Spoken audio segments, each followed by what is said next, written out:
Hello, everyone. Thank you for joining us. My name is Daryl Urbanski, your host as always. And today we're joined by Paul Robertson, a visionary in the field of education technology.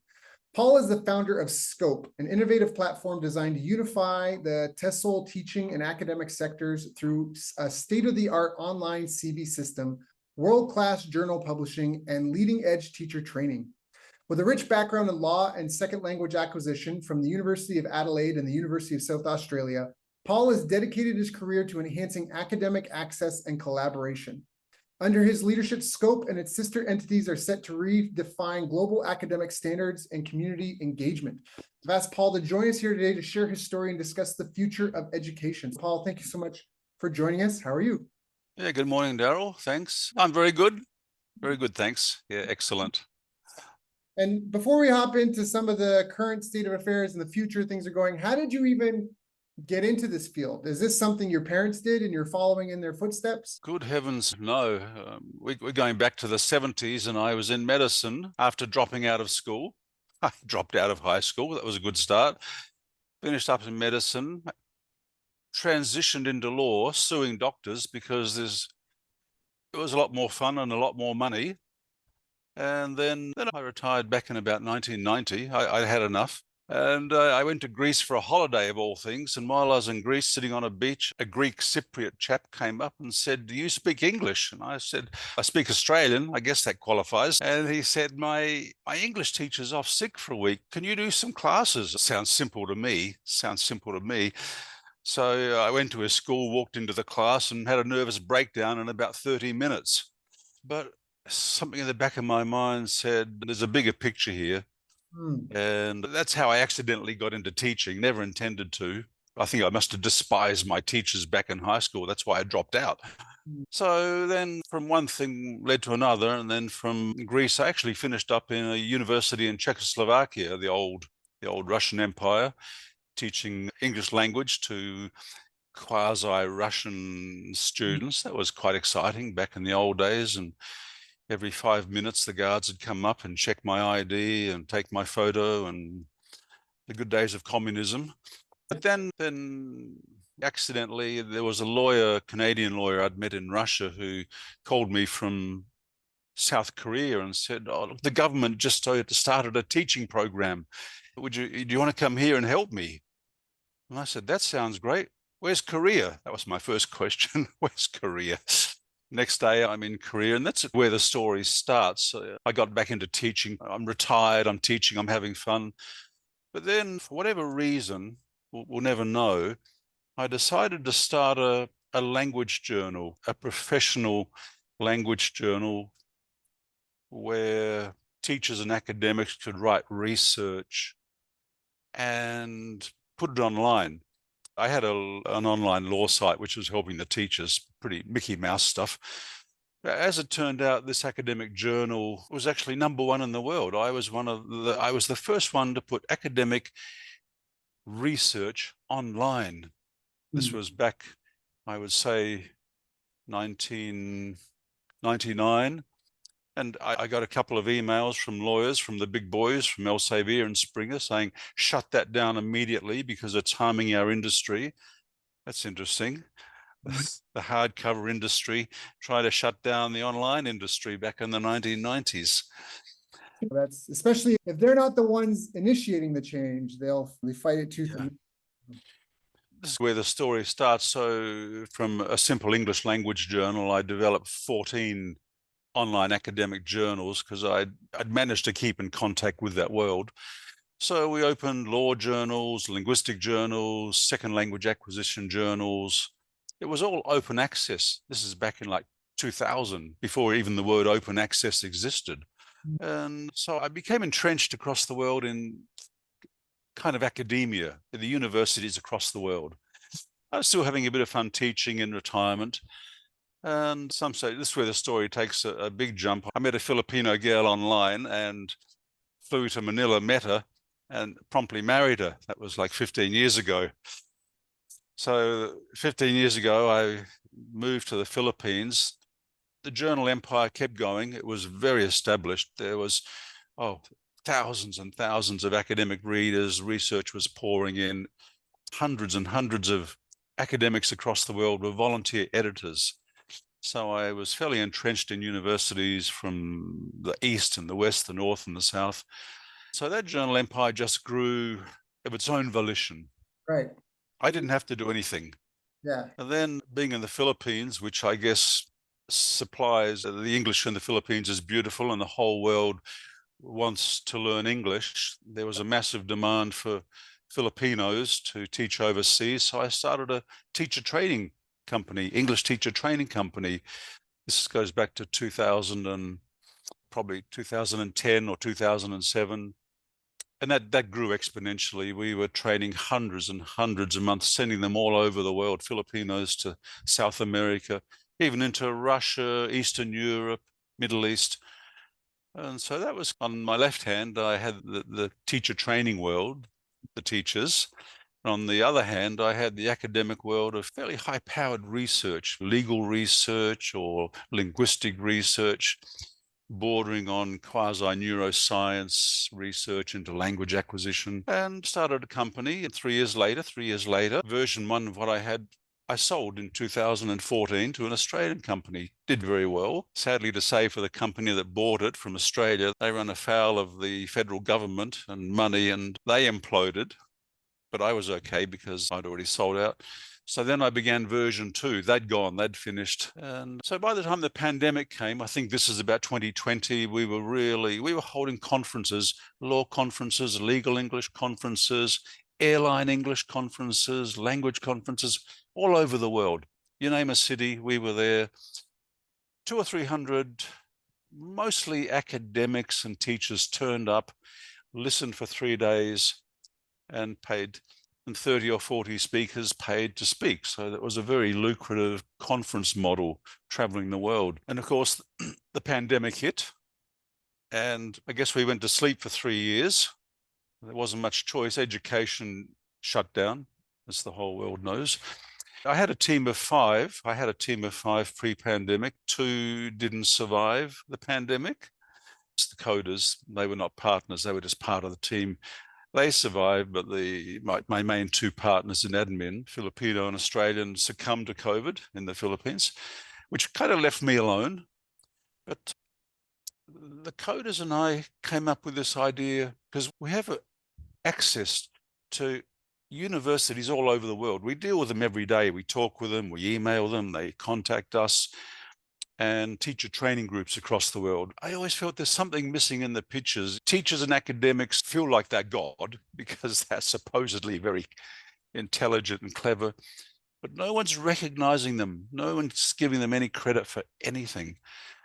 So for whatever reason, one night I woke up and I decided the word scope, scientific community of professional educators. And I thought, now here's an idea. I'm going to bring all of the educators, and here's where the numbers are pretty staggering. In the world, there's 96 million teachers of English in schools. 12 million teachers call themselves TESOL teachers, which is specifically English-only teacher. So that was the market, the language market I'd already been in. Undergraduates in universities, who were many studying to get into these fields, 256 million undergraduates in the universities I deal with. So then I realized, oh, and of course we mustn't forget the academics. It's a very small field of maybe 5 million academics across the world, people who classify them as academics. In the fields that I'm interested in, language acquisition, law, teacher training, we can probably say 1.5 million in academia in that field. So it struck me. Now, I'm not into marketing. I know nothing about marketing, and I always rely on everybody else to guide me on this. They said, you seem to have a market. You seem to have an idea. You want to make these people, these teachers, these academics, these undergraduates, you want to elevate them out of just education and give them a face, make them someone important. So this is how the idea of scope, which just happened to be scientific community of professional educators, it just came together, began. Now, it began in the pandemic. which meant I had my 2 coders here in the Philippines, so things went pretty slowly, but we built version 1 of the site. I know, look, I failed maths. That's the reason I dropped out of high school. So when I talk to the coders, I understand nothing. And so they did all the coding. So for example, now an academic or a teacher or an undergraduate goes on and answers 40 or 50 questions, and the coding comes out and gives them a category, a status, a different status for their scope status. I think there's 3 levels, up with God in the middle, but more importantly, what the big boys do. Look, the big boys do this. Elsevier they give academics a flashy website, but nobody credits all of these people for the good things they do, the volunteer work, the community work. It's all buried and forgotten. It's, wow, you just discovered a new neutron bomb. Okay, we're going to give you a tick. But you may be helping 10,000 poor people in, Sumatra or one of the Philippine islands. Nobody cares about that. Nobody talks to you about that. But you're doing a huge good deed for humanity. And a lot of academics do. A lot of teachers really go beyond teaching. They go beyond academia. And so that was the idea of scope, to actually recognize the good things, the great deeds, the community work, the volunteer work, church service that these people do. So scope actually gives you two levels. One is your academic level.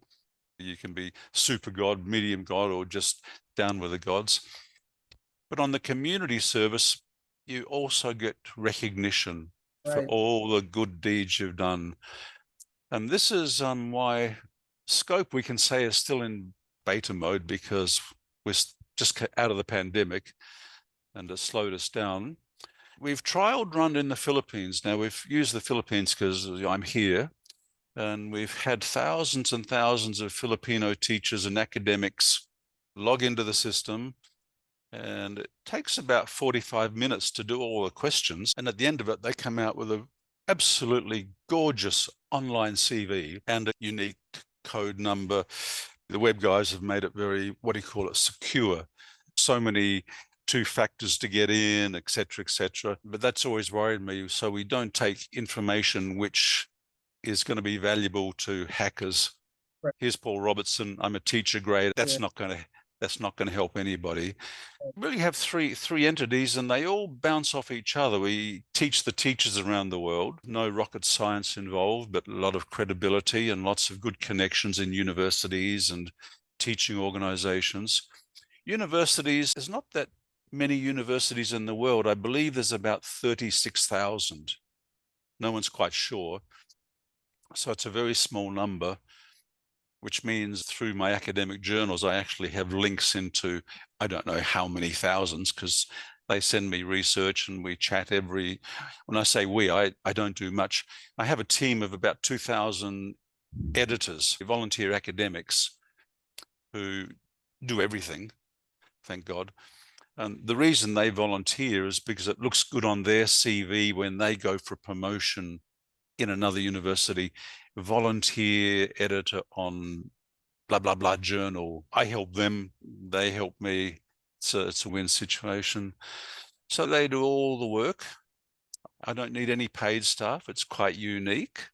Great model. Yeah, and the model, we can say, I did perfect it pre-pandemic without scope. And I did sell that to an Australian company and did very well. They crashed, but that's life. But it led me into version 2, very different model to V1. Scope really brings together the picture of teachers, undergraduates, 256 million undergraduates, 6 million academics, and 97 million teachers. Scope brings them all together with a reason to show off their community work, show off their classroom work, show off their CV. Because everybody in education is always on the up and up. We want a better job, we want more pay, we're climbing the ladder. So scope gives them a very beautiful CV, which is very secure. The web guys tell me that nothing's impossible to hack, but if you do hack it, there's nothing there to have that isn't already on Facebook, etc. except we've built a beautiful education CV around these people. So that's And, where I'm at. and for the people that are climbing this ladder, what are the commonalities amongst the most successful? You talk about people that are volunteering as editors for a paper or a journal, people submitting their research, people doing volunteer work. What seems to be the recipe for success? If someone is listening to this and they're starting out or struggling and they're at the bottom of that ladder looking to get to the top, being that you've been able to see the bird's eye view of things, what are the common, what are the habits, what habits and what's the model, so to speak, for someone trying to get through that? I think what I've found is that almost everybody is doing something good in the community without actually recognizing that this is valuable. And I'm the person doing it, I know about it, and the small group knows about it, but it's something far more valuable. We need that person. It's not just you helping in the local community cleaning the garbage with the students. It's a bigger picture involved, and this is why we're trying to get that out there, to show that it's not just that this is not a small item, it's a global issue. We're helping, everybody's helping someone, which leads to greater success in the bigger picture, whatever that picture is. The teachers are volunteering in nursing homes, for example. The young students in the Philippines go out cleaning. Look, the rivers and creeks are pretty horrible, full of untold rubbish. So the students said that, we have a section for students. We're just developing scope for students. Still a work in progress. So the idea for a student, when you do your final year of high school, you want to get into university, they're going to look at your results, but also we think by showing the students scope card, which shows their community value, Right. it gives them an edge up. So from those levels, everybody's doing something, to help them advance their career, but also everybody's helping in a global way, in a small way, whether it's helping old folks, keeping the city green or clean if we can, lots and lots of small projects. And we're just basically recognizing, everybody gets recognition. And so once you get your scope number, it is a very beautiful page, and you can put as much information or as little information. You can make it open access or private. It's your choice. It sounds like what I'm hearing is that to climb this, people need to focus on 3 areas, it seems, to excel in: their career and being good at what they do and at the top of their field, but also their community, being involved in the community and planting seeds, perhaps for trees they shall never enjoy the shade of. And then, of course, themselves, who they are, because there's a certain kind of je ne sais quoi to someone who's really worked on their character, that's worked on their interpersonal skills, their own personal. Everybody has, I don't think there's a perfect way to be brought up. I have friends that had the perfect middle-class household. I have friends that had the perfect upper-class household, and they all have issues. Some of their issues is that they didn't have the struggles that the other people had, and that's like imposter syndrome. So I just don't think there's anyone that's got a perfect clean bill. I think there's just different flavors of personal challenges to overcome, so to speak. And so it seems like what I'm hearing from you is it's really, and I don't want to say obsessive, I'm putting these words in your mouth, I think, but an obsessive focus on excellence in career, community, and self-development. And that the other thing is to not, it's kind of a catch-22, right? Because nobody wants to boast or brag, but it sounds like you need a place where at least the recognition is noted somewhere. A great example is I was nominated Young Entrepreneur of the Year in my hometown, but I never really talk about that.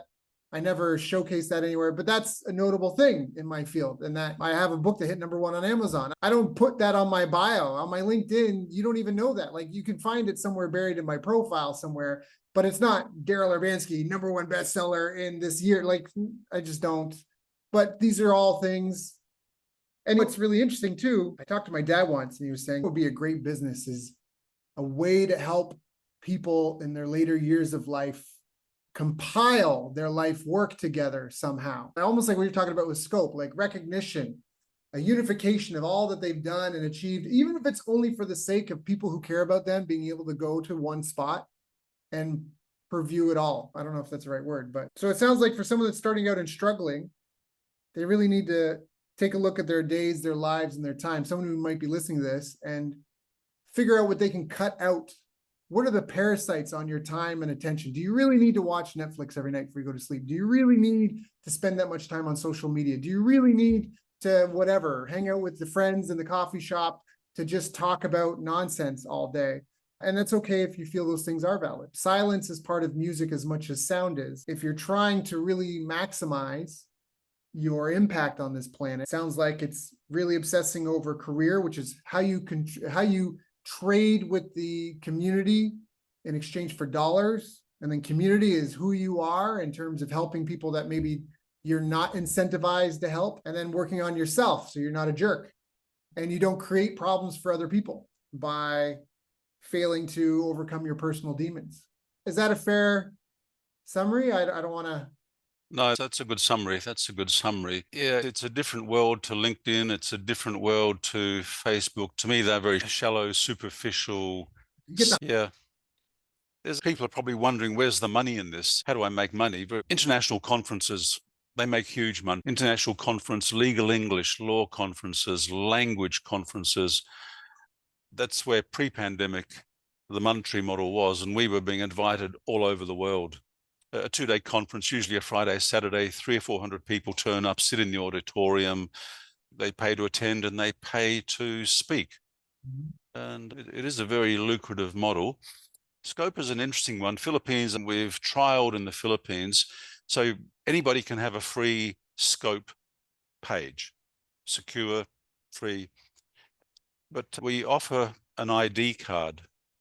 We've experimented a very nice ID card. It's produced in California and shipped over here with QR code and secure. And there is a fee. And probably about 70% of the teachers and academics buy this card. It's $110. So that's where the monetary model in Scope, but also because we're still early stages, we're being approached by, for example, publishers and universities and schools. Can we as a school have a Scope name? So that's giving me another avenue. It's a commercial avenue that ABC school can have a Scope page, and we'll charge them X dollars. So there's a lot of different avenues for revenue in Scope, but the pandemic has set us back 3 years, which may have been lucky. It gave us time to see the kinks and see a few things. We've had a few suggestions from a couple of countries in Europe.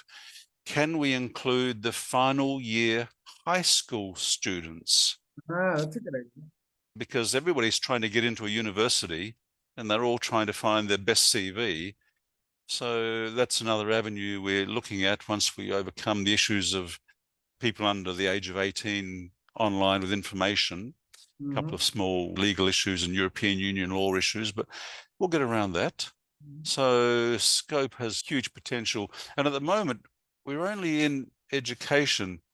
I've been approached by law firms who they want to have a Scope. They're saying, why don't you have Scope for law firms around the world and rank us? So I think I'm probably at the beginning of something bigger, which is still forming. But like I say, my two brilliant partners in the pandemic, it's like talking to you every day. They're in heaven or wherever they've gone now. Unbelievable young chaps. So I don't get much chance to. My wife's English is not great. She's Filipino. My 15-year-old daughter has the best conversations with me. So I'm a bit lost at sea for high-level conversations like this. I'll need. And it sounds like you're very much an innovator in your space, bringing the journals online, creating an app. There's been a lot of disruption. You're not the only one that's feeling the effects of COVID. I think what's happening now, especially with some of the political things that are happening on campuses around the world, there's a lot of questioning about the future of education. And obviously, sounds like you are focused, especially Scope, is really focused mostly on the credentials and the accomplishments of people as opposed to credentializing people. You're not credentializing people. You do the teacher training for the language acquisition, sure. Mm-hmm. Your focus is not necessarily credentializing lawyers or engineers or something like that. And so I'm wondering, I'm curious, where do you see some of this stuff going, especially since you're so connected to the schools and universities? A lot of people had issues about vaccine mandates on campuses. A lot of people are wondering, what am I getting for what we're paying these universities? Since everyone was pushed online, it's almost like with your journals. You were the first, and then I think the majority of journals, if not all of them, have an online presence now. And so it's now coming that way with school. And then schools are struggling with hybrid models versus online models. And then what's the value? What am I paying for? So I feel like things are very much still in a state of flux and evolving. And where do you see education in 5-10 years from now? Probably if I knew the answer to that, I would be sitting next to Bill Gates. But I think here's an example. In our law world, AI is really impacting.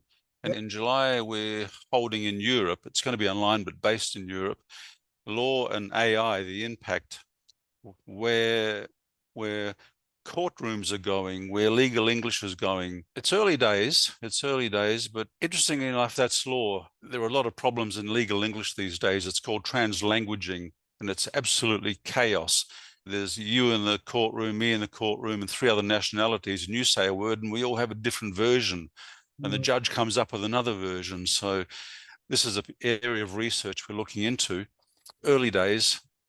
I think AI is going to assist in some fields, the legal and medical fields.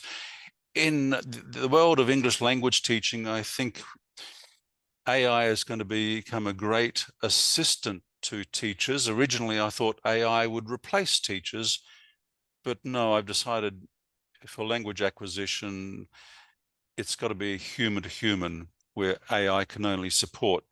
So it could well change, but for example, the online companies who employed tens of thousands of teachers to teach English are now down to half the staff.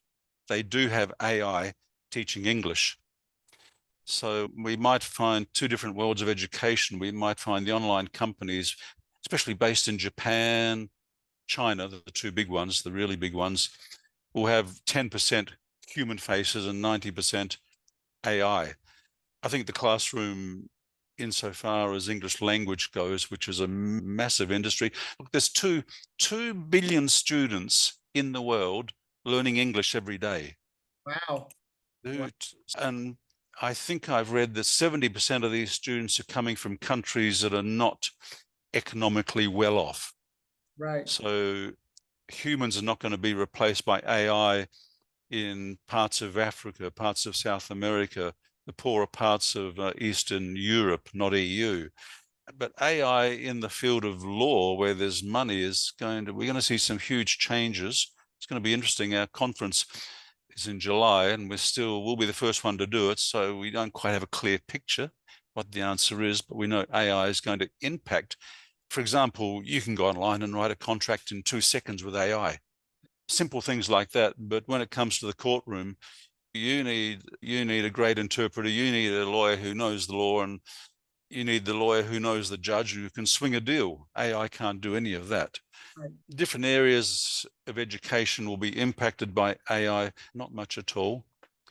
One fascinating point is, let's just assume I did start journal number 1 online back in 1990s. I may be number 2, but no big deal. Now there's 36,000 online academic journals. 36. There's more online journals than universities. I've looked at the stats and behind the scenes. The average article published is read for less than 1 minute. So to me, that says online publishing is a waste of time, and it's probably bots who are doing the reading, not humans.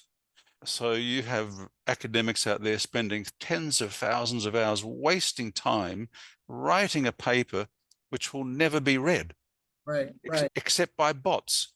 Right. Yep. So this is a new project I started a year ago with my 2 app guys. We're developing an app So to get published, you're an academic, you have an idea, you start writing today, probably 2 years later, your brilliant idea will be published. Right. Maybe published. 9 million academic papers are written a year. 6 million never get published. Right. In other words, you've wasted your time. 3 million get published and are never read because you don't have time to spend 4 hours reading 10,000 words, really. So we're developing an app. And I don't know if this is going to be a total bust or new breakthrough, which will disseminate research. Immediately you have the idea, Right. it goes onto the app. We send out the basics. This is either a hit or miss. You don't waste 2 years of your life writing something that will never be seen. So we're at the start of something in the world of academic research, which is, I think the big companies don't like this. The big companies need people to write papers. But if we move academic research onto an app, 10 seconds, there is going to be huge changes in the Right. publishing industry. And I'm going to be at the front of that. I just know that I'm going to be leading the change. Right, which is powerful. We talked about this before in the prep call for this. There's journals and there's people that have published thousands, if not tens of thousands of works that haven't had any measurable impact on the quality of life of people or even the performance of their industry. And the way I read this great book by David Deutsch called The Beginning of Infinity. It's a bit of a book. It's one of those books you got to come back to a couple of times. It takes a year or 2 years to really read it. But one of the things that I love about it, he talks about how good science is specific explanations with details that are hard to vary without ruining the outcome. And the perfect example is, you mentioned Greece. The Greek myths of why we have winter is and forgive me, I don't know their names, but some goddess was kidnapped by Hades. And so we have winter because the world cries because she's suffering in Hades, being raped by this guy. But her mom made a deal with the devil. And so Hades releases her for a few months every year. And that's why we have spring and summer. And that's an explanation, but you can modify those details to the nth degree. And it doesn't explain why things like in the Philippines or the tropics, there's no winter. So, but then when you take a look at why we think the sun is at the center of the solar system, that was a theory that we had for a long time that wasn't able to be proven until we observed the phases of Venus, just like we have phases of the moon, right? Half moon, crescent moon, full moon, there's phases to Venus. And by measuring that and using geometry and other math calculations, we were able to determine that the only way this works is if this is in this orientation. And if you change any of the details, it ruins everything. And if you combine that approach, that idea that you need a very specific, very detailed explanation for why you get a result that is repeatable and provable, verifiable. Karl Popper had this formula for the scientific method. He said it was P1 plus TS plus EE equals P2. You have problem one plus your temporary solution. Then you eliminate errors through observation, discussion with others, experimentation, and analysis of the data. And you either arrive at problem two or you still have problem one, but you've understood why your temporary solution didn't work and you go back. And the way that I understand like published works used to be, and the idea behind that beginning was that we would have a very specific explanation that produced a result and took our species, our civilization one step forward. And that would be like a brick, like a published work that was a brick in a wall. And then we have another one and another one, another one. This created progress, so to speak. But now we've entered a thing where it's a bit of a social game, a status game versus a meaningful progression of our species game. And so when you talk about being able to put something out there quickly to see if it's a hit or a miss, and what I'm hearing when you say that is that it's helping prove whether it's something that someone sees that it is a building block towards a better future. Right. I don't know if that is right or wrong to say, but that's what I heard when you talked about that. So it almost sounds like what's happening in a lot of this is we're losing the fluff. They said the robots were going to take over when tractors came out, that we wouldn't need farmers anymore, that tractors would replace us all. And it did replace fields of people, but we still need farmers. And then they said the machines were going to replace us again when calculators came out. And because companies would have departments of mathematicians, and computers will do it all now that we have calculators, but we still needed accountants and bookkeepers and that. And then they said the same thing when spreadsheets came out, that a simple formula in a spreadsheet could replace a whole department. One spreadsheet, you don't need them all. And really what it did is it allowed the productive people to be more productive and the unproductive people to go find their ikigai, their calling, something they can do passionately. And now here we are again with AI. And I feel similar to what you've said, where I can have a contract drawn up. I don't have to pay a lawyer $500 for a template fill in the blank form that they keep behind some sort of lockbox I don't have access to, that I can go and get that from AI. But I love how you mentioned that you need someone in court to represent you, to understand the context of everything, still possibly assisted by AI, but they have a lifetime of experience and knowledge in the field that you don't. And they also, I loved what you said, and they know the judge and can swing a deal. There is a certain element of that. People want to avoid it, but there really is a certain element of our tribe versus the other tribe. And that is so in our biological DNA that you almost need friends in good places. Yeah, that's interesting what you just said. Just took me back, I don't know how many decades ago. I was in court once. So we have this ton of knowledge. I know the law backwards. I know the statute backwards. And it was in the High Court, and there were the old judges. They're all about 80 years old, and wigs and gown, the British system, you know how it is. Somehow I'd landed, I had to argue about a road traffic accident. I was the last lawyer standing, and they said, Paul, you do this, because no one wants to go before these old judges.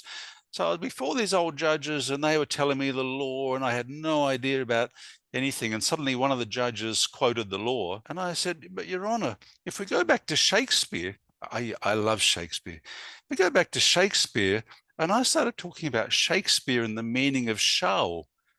The whole court then started talking to me about Shakespeare and the meaning of shall. I won the case, and they had to change the road traffic law because of that. Right. So AI is not going to. Yeah. AI is not going to have that nuance. Somebody talked to me about why there's corruption in higher tier politics. And the answer was, it's the only way to get things done. It's the only way to get things done, because sometimes you're trying to accomplish things and it's management by 12 committees and everybody has to agree, and it only takes one person to say no for the whole thing to be kiboshed. So sometimes if you can just grease the wheels somehow by a little give and take, that we accept some of what they say and they accept some of what we say that we disagree with. And it's a thing of compromise more than a malicious intent to rob the people blind. Now, obviously, we've all seen cases that are gross abuses of power, but that the seed of that is benign. It's a collaborative thing of give and take between opposing points of view, different tribes trying to meet and find some sort of way to break bread together. Give you a little, but the problem is some people take it. You give them an inch and they take a mile. Anyhow, I think this is really fascinating because it just goes into the layers of, there's not really a whole lot new under the sun. We're just figuring out new ways to make the same mistakes, but maybe on bigger platforms, so to speak. And at the end of the day, humans are going to be human, and we still need to connect. I lived in Vietnam for 2.5 years, and I was very fluent in Google Translate. But I felt like in some ways it was a real barrier to connecting with the other human. Like, it would allow me to get around and navigate, but you're not having a beer with someone and laughing and sharing childhood tales, so to speak, with Google Translate. You're very transactional in how you get things done. So there's something to be said for that. And even the value of learning a language in itself and the cognitive benefits. We come back to developing your career, community, and self.